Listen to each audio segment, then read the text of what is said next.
السلام عليكم ورحمة الله. أهلا بالجميع. وصفة اليوم رمضانية بامتياز، صينية السمك بالفرن مع الخضار بتتبيلة مميزة لذيذة تنفع للشهر الفضيل بسم الله. عندي 3 حبات من السمك، نظافته وغسلته جيدا في إناء، نصف ملعقة صغيرة فلفل أسود، ملعقتين صغار بابريكا، ملعقتين صغار كمون، ربع ملعقة صغيرة كركم، نصف ملعقة صغيرة فلفل أحمر حر اختياري،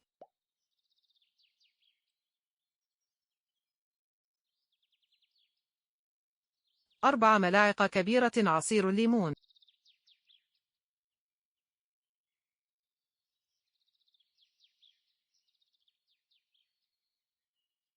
ملعقة صغيرة ملح حسب الذوق، ملعقة صغيرة كزبرة ناشفة، 4 ملاعق كبيرة زيت الزيتون،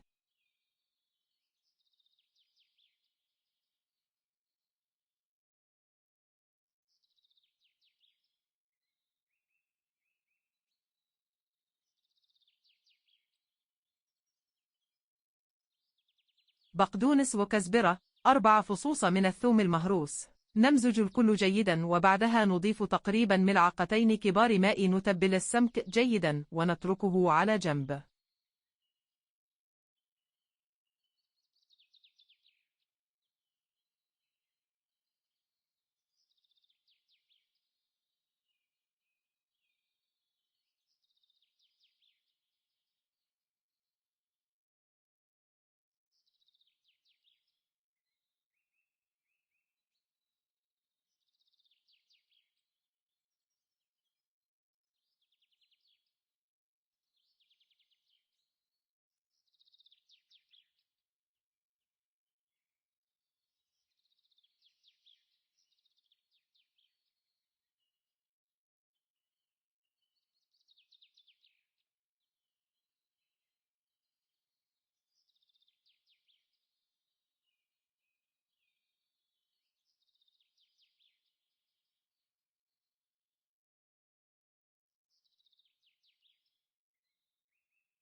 بالنسبة للخضار، نحتاج فلفل ألوان، الجزر، بطاطس، طماطم، شرائح ليمون للتزيين،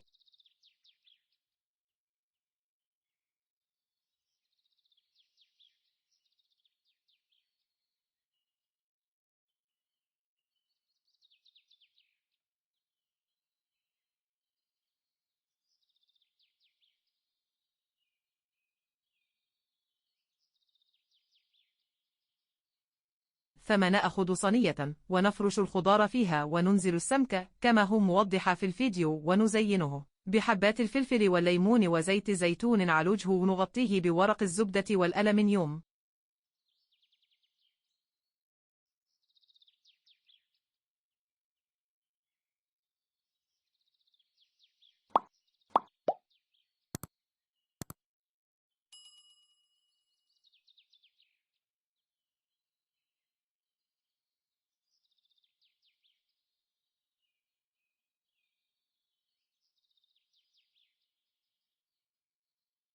وعفرن مسخن من قبل درجة الحرارة 200 مدة 40 دقيقة، وبعدها نزيل الورق ونشغل الفرن من فوق لكي يتحمر الوجه. تقبل الله منا ومنكم الصيام والقيام وصالح الأعمال.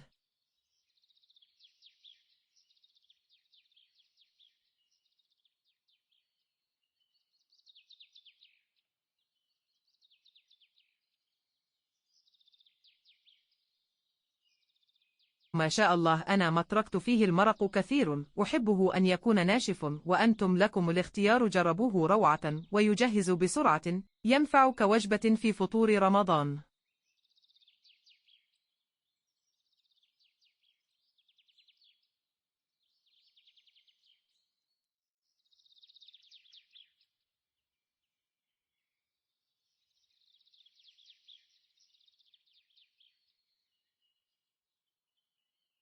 فضلا إذا أعجبكم الفيديو لا تنسوا الاشتراك في القناة، مشاركة الفيديو مع الأصدقاء، تفعيل زر الجرس ليوصلكم كل جديد. تحياتي، مع السلامة.